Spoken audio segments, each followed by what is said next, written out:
ప్రేక్షకులకు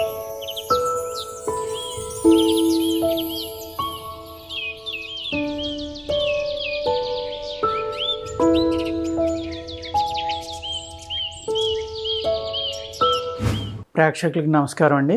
కీళ్ళ నొప్పులు. ఇక్కడ కీళ్ళ నొప్పులు, నరాల నొప్పులు, కీళ్ళు అంటే మనం ఎముకల కింద తీసుకుంటాం. ఎముకల నొప్పులు, నరాల నొప్పులు, కండరాల నొప్పులు, ఇన్ని రకాలు ఉంటాయండి. కొంతమందికి అన్ని రకాలు కూడా వస్తాయన్నమాట. ఎందుకంటే రుమటాయిడ్ ఆర్థరైటిస్, ఆర్ఏ ఫ్యాక్టర్ అంటాం మనం. అలాగే ఆస్టియోపోరోసిస్ వస్తుంది, ఎముకలు మెత్తబడడం వల్ల. అదేవిధంగా వాతం ఎక్కువ అవడం వల్ల వస్తుంది, అతి వేడి వల్ల కూడా వస్తాయండి. అందరూ ఏమనుకుంటారంటే ఓన్లీ వాతం వల్లే కీళ్ళ నొప్పులు వస్తాయేమో, వాత వ్యాధులుగానే చూస్తారు. అతి వేడి వల్ల కూడా మనకు రావడానికి అవకాశం ఉంది. అదేవిధంగా ఈ డెంగ్యూ ఫీవర్ అని, చికెన్ గున్యా అని అనేక రకాల జ్వరాలు వస్తున్నాయి ఈ మధ్యకాలంలో. అవి వచ్చినప్పుడు ఏం చేయాలంటే, ఆ జ్వరం వచ్చినప్పుడు వెంటనే మీరు అటు మెడిసిన్గా అంటే మోడర్న్ వైద్యుని కానీ ఆయుర్వేద వైద్యుని కానీ సంప్రదించి, అది స్టార్టింగ్ స్టేజ్లోనే దాన్ని గుర్తించి మందులు వాడారనుకోండి, ఆ తర్వాత ఈ నొప్పులు అనేవి అంత ఎక్కువగా రావన్నమాట. అలా కాకుండా దాన్ని అశ్రద్ధ చేసి నానించిపోయిన పాత జ్వరంలాగా అయిపోయి ఒక వారం 10 రోజులు జ్వరం ఉండిపోవటం వల్ల ఏమవుతుందంటే ఈ పెయిన్స్ అనేవి చాలా ఎక్కువగా రావడానికి అవకాశం ఉందండి. ఇన్ని రకాల కారణాల వల్ల మనకి ఇబ్బందులు వస్తాయన్నమాట. అలాగే విరుద్ధాహారాలు విపరీతంగా తినటం వల్ల, శరీర తత్వాల్లో వాతపిత్త కఫాల్లో వాతతత్వం ఉన్నవాళ్ళు ఆ వాతానికి సంబంధించినవి ఎక్కువగా తినేశారనుకోండి, అప్పుడు ఈ పెయిన్స్ పెరిగిపోవడానికి అవకాశం ఉందన్నమాట. ఆనపకాయ చాలా చేస్తుందండి. అదేవిధంగా దోసకాయ చాలా చేస్తుంది. కీర అంటాం కదా మనం, దోస జాతిలో కీర, దోస అన్నీ కూడా. మన వాళ్ళు ఏం చేస్తున్నారంటే ఇప్పుడు ఈ కషాయాలు తాగితే మంచిదంట, వీటి రసాలు మంచిదంట అని వాళ్ళ శరీర తత్వాన్ని అర్థం చేసుకోకుండా అయితే ఈ బూడిద గుమ్మడికాయ రసం అని, లేకపోతే ఆనపకాయ రసం అని, ఈ కీర రసం అని, ఈ సలాడ్లు ఎక్కువ తినటం, ఇలాంటివి చేయడం వల్ల ఏమవుతుందంటే ఈ వాతతత్వం వాళ్ళకి ఈ చలవ చేసి పదార్థాలు ఇప్పుడు నేను చెప్పినవి ఇటువంటివి మరీ ఎక్కువగా తినేస్తున్నారనుకోండి, మంచిదని, దానివల్ల చాలా ఇబ్బందులు వస్తాయండి. అందుకేంటంటే ఏది వాడినా కూడా ఒక లిమిట్ ప్రకారం మన శరీరం యొక్క హైటు, వెయిటు, అదేవిధంగా మనం ఏది వాడుకుంటే మన శరీరానికి చోటబుల్లు. ఇప్పుడు మీకు చాలా వేడి తత్వం ఉన్నవాళ్ళు ఉన్నారు, పిత్తం ఎక్కువ ఉన్నవాళ్ళు ఉన్నారు. వాళ్ళు ఇప్పుడు నేను చెప్పిన 3 పదార్థాలు తీసుకోవడం వల్ల చాలా ఉపయోగం ఉంది. అలా కాకుండా వాతతత్వం ఎక్కువగా ఉన్నవాళ్ళు ఎక్కువ తినేస్తున్నారు అనుకోండి, అప్పుడు మీ ఎముకల నొప్పులు కానీ, మజిల్ పెయిన్, నరాల యొక్క పెయిన్ ఇవన్నీ ఇబ్బంది పెడతాయి అన్నమాట. ఇప్పుడు మనం అతిగా మెడిసిన్స్ వాడడం కానీ, అతిగా పురుగు మందులు, ఎరువులు కొట్టిన ఆహారం తినడం వల్ల ఏమవుతుందంటే మన శరీరంలో ఉన్న నరాలకు ఉండవలసిన కోటింగ్ కూడా దెబ్బతింటుందండి. ఏ లేయర్ అయితే మన శరీరాన్ని రక్షిస్తూ ఉంటుందో, ఈ నరాల్లో కానీ ఇంకోటి కానీ, ఏ లేయర్ అయితే మన శరీరానికి కావాల్సిన మినరల్స్ కానీ ఇంకోటి కానీ అబ్జర్వ్ చేసుకుని శరీరానికి కావాల్సిన పదార్థాలను ఇవ్వాలో, ఆ లేయర్స్ అనేవి పాడైపోతున్నాయండి అందరికీ కూడా. ఇప్పుడు అదేంటంటే ఎక్కువ పురుగు మందులు, ఎరువులు వాడిన ఆహార పదార్థాలు తినటం వల్ల. అందుకు ఇప్పుడు ఏంటంటే ఆర్గానిక్ అని, న్యాచురల్ ఫార్మింగ్ అని చాలా అంటే చాలా అవేర్నెస్ వచ్చింది. చాలా చోట్ల దొరుకుతున్నాయి ఈ పదార్థాలు. నేను మా దగ్గరికి వచ్చిన పేషెంట్లకు చెప్తూ ఉంటా, మీరు ఈ విధమైన ఆహారం తినండి, మీరు ఇలా తింటే మంచిది అని. అది దొరకట్లేదండి అంటారు. దొరకపోవటం అనేది ఉండదండి. చాలా సప్లై చేసేవాళ్ళు చాలామంది ఉన్నారు, కానీ రేట్ ఎక్కువ ఉంటాయి. రేట్ ఎక్కువ ఉన్నా కానీ మనం హాస్పిటల్లో ఖర్చు పెట్టి పైసల్ని ఇక్కడ ఖర్చు పెట్టుకున్నాం అనుకోండి, ఆహార నియమాలు పాటించడం కానీ, టైంకి ఆహారం తీసుకోవడం కానీ, టైంకి పడుకోవడం, టైంకి లేవడం కానీ ఇలాంటివి చేశారనుకోండి, మీ లైఫ్ స్టైల్ కంపల్సరీగా మార్చుకోవాలండి. డాక్టర్ దగ్గరికి వెళ్ళి మందులు వాడాక జబ్బు తగ్గుతుంది అనుకోవడం డిఫరెంట్, అది రాకుండా చూసుకోవడం అనేది చాలా ఇంపార్టెంట్ అండి. చాలా అంటే చాలా. అందుకేంటంటే మీరు ఈ వాత వ్యాధులు అయితే వచ్చినప్పుడు నేను కొన్ని వీడియోల్లో కూడా చేసి కూడా చూపించానండి. కొన్ని ఆయిల్స్ అవి ఏంటంటే గానుగ నూనె అని, గానుగ చెట్టు ఉంది కదా, ఆ గానుగ చెట్టు అనే దాని యొక్క వేరు కానీ తాట కానీ అది తీసుకుని దాన్ని మెత్తగా చితక్కొట్టి 1 లీటర్ మీరు అంటే 1 కేజీ అంటే 900 గ్రాముల చిల్లరే వస్తుంది కాబట్టి, అదే 900 ml చిల్లరే వస్తుంది కాబట్టి లీటర్ లెక్కన తీసుకోండి. అంటే కొన్ని నూనెలు బరువు ఎక్కువ ఉంటాయి, కొన్ని తక్కువ ఉంటాయి. కాబట్టి మీరు కొలత ప్రకారమే తీసుకుని కేజీల ప్రకారం కాకుండా 1 లీటర్ ఆయిల్ తీసుకోండి. ఆ లీటర్ ఆయిల్లో ఒక 250 గ్రాములు ఏదైతే ఈ మహిషాక్షి గుగ్గిలం అని దొరుకుతుంది, ఆ గుగ్గిలాన్ని అందులో వేసి మిక్సీలో బాగా నూరండి, కొట్టండి బాగా. అలాగ ఒకసారి కొట్టడం కాకుండా దాన్ని మళ్ళీ ఆగిన తర్వాత 1 గంట 2 గంటలు పోయాక మిక్సీ వేడెక్కిపోయి పాడవుతుంది. కాబట్టి మళ్ళీ దాన్ని ఒక గట్టి పుల్లతోటి కానీ లేకపోతే ఒక టర్నర్ స్క్రూ లాంటిది గరిటె లాంటిది అది కింద గడ్డ కట్టేస్తుంది. ఏది మహిషాక్షి గుగ్గిలం అనేది మీరు మిక్సీ తిప్పినంతసేపు మిక్సీలో కలుస్తుంది. మిక్సీ వదిలిన వెంటనే కిందకి పేరుకుపోతుంది అనమాట, గడ్డ కట్టేస్తుంది. అప్పుడు ఏం చేయాలి, మీరు ఆ గడ్డ కట్టిన దాన్ని ఒకసారి కదిపి మళ్ళీ మిక్సీ కొట్టుకోవాలి. అలా ఒక 5-6 సార్లు కొట్టుకున్నారనుకోండి, ఏదైతే మహిషాక్షి గుగ్గిలంలో ఉన్న శక్తి ఉందో అది ఈ నూనె అనేది తీసుకుంటుంది. ఆవాల నూనె తీసుకోవాలి, లేకపోతే నల్ల నువ్వుల నూనె తీసుకోండి. ఈ రెండిట్లో ఏదైనా పర్లేదు. ఆవాల నూనె తీసుకుని రాసుకోవడం వల్ల ఏమవుతుందంటే ఈ కీళ్ళ నొప్పులు, కాళ్ళ నొప్పులు, మజిల్ నొప్పులు చాలా చక్కగా పనిచేస్తుంది అనమాట. బాగా పనిచేసి ఆ నొప్పులు బాగా తగ్గుతాయి. అదేవిధంగా ఏదైతే మహిషాక్షి గుగ్గిలం అని చెప్పానో ఆ గుగ్గిలాన్ని శుద్ధి చేసుకోవాలండి. లోపలికి తీసుకుని పాళం అయితే మీరు ఆయిల్లో అయితే శుద్ధి చేయక్కర్లా. లోపలికి తీసుకుని పాళం అయితే ఏం చేస్తారంటే దాన్ని ఒక గుడ్డలో చూర్ణం చేసి ఒక గుడ్డలో వేసి ఆ గుడ్డని జాగ్రత్తగా ఒక పొడవాటి డబ్బా కట్టి అడుగుని ఆవు పాలు నీళ్లు సమానంగా కలిపింది పోసి ఆ వచ్చిన ఆవిరి మీద దీన్ని బాగా ఉడకబెట్టండి. 1 గంట పైన మూత వేయండి. మూత వేస్తే ఉడుకుతుంది, బాగా ఉడికి మళ్ళీ మెత్తగా కలిసిపోయి ఆ గుడ్డ నిండా అంటుకుపోతుంది. అది అలా తడిగా ఉండగానే జాగ్రత్తగా తీసుకుని ముక్కలుగా కట్ చేసి ఆరబెట్టుకోండి. ఏదైనా నెయ్యి నూనె లాంటివి రాసి పడడానికి ఆరబెట్టుకోండి.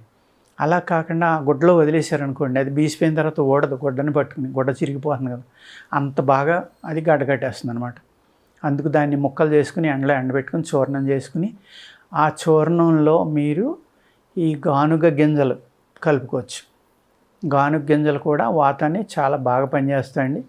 ఈ వాతానికి సంబంధించిన క్రిముల్ని చంపడంలో కూడా చాలా అద్భుతమైన పాత్రను పోషిస్తాయి అన్నమాట.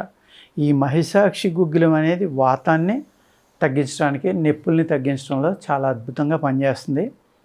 ఇక్కడ మహిషాక్షి గుగ్గిలం వాడటానికి కారణం ఏంటంటే ఈ గుగ్గిలం వాడడం వల్ల ఇది మీ శరీరంలోకి వెళ్ళి కొన్నాళ్ళు వాడారనుకోండి, మీ బాడీలో ఉండిపోతున్నది. కొన్ని సంవత్సరాల పాటు ఉండిపోయి కొన్ని సంవత్సరాల పాటుగా మీ యొక్క శరీరంలో ఉన్న వాతం మళ్ళీ వెనక్కి రాకుండా మీ శరీరాన్ని కాపాడుతుందండి.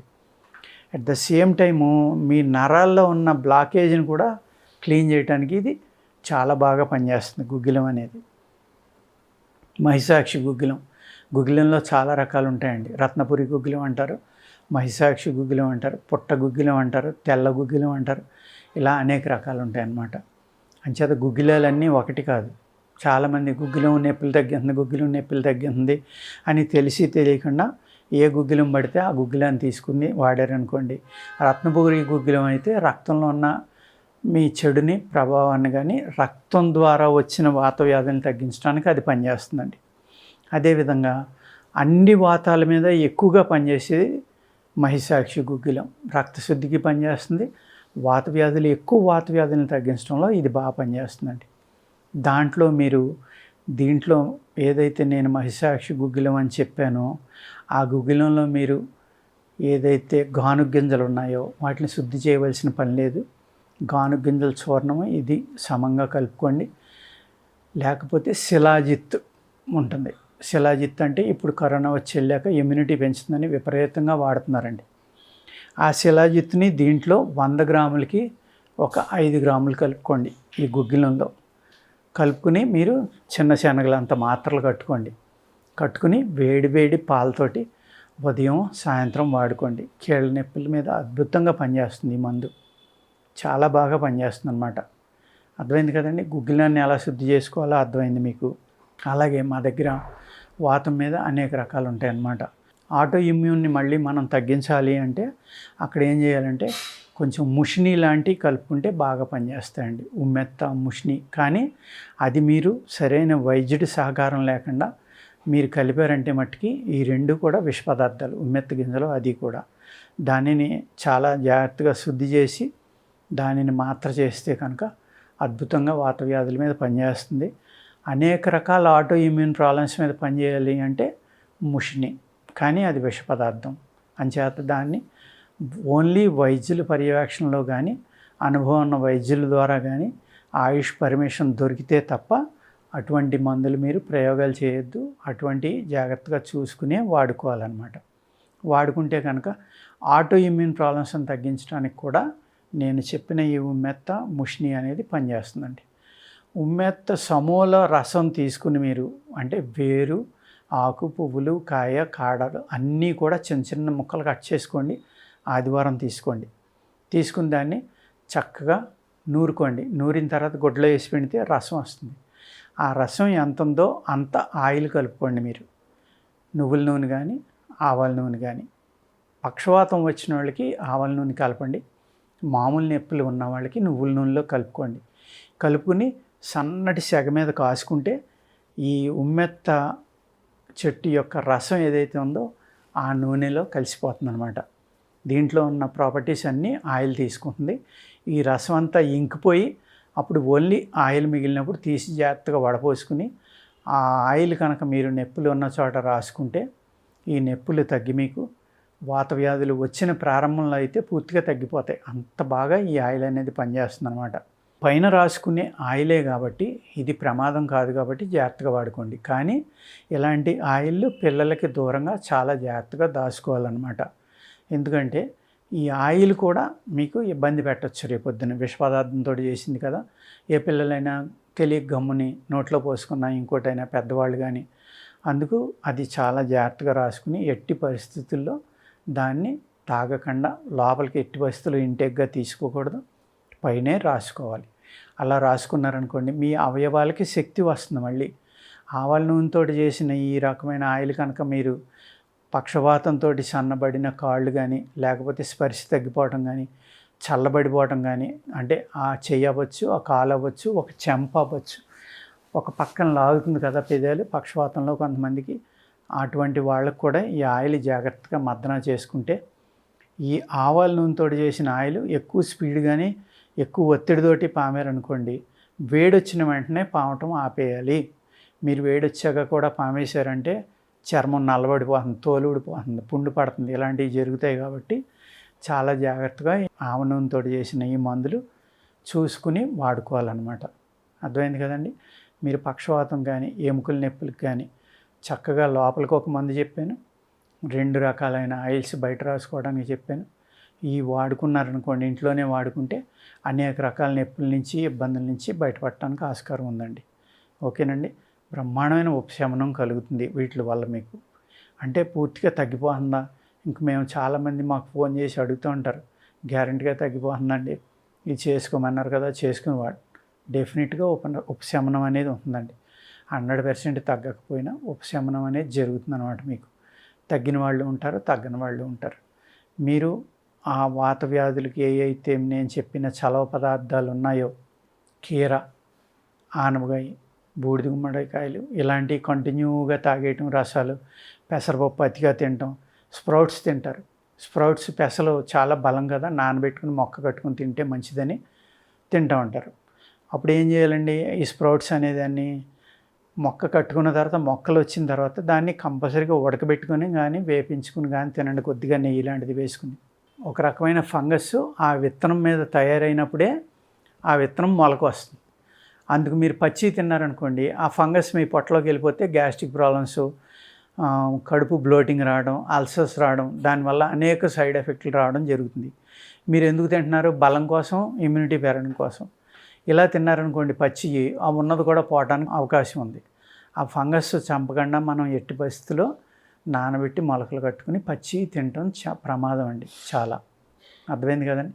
ఈ విధంగా చలవ చేసి పదార్థాలు తగ్గించుకుని మీ శరీరతత్వం చలవ అనేది నిర్ణయించుకున్న తర్వాతే మీరు ఏమైనా మందులు వాడుకుంటే మంచిగా మీకు పనిచేస్తాయి. ఓకేనండి. నమస్కారం.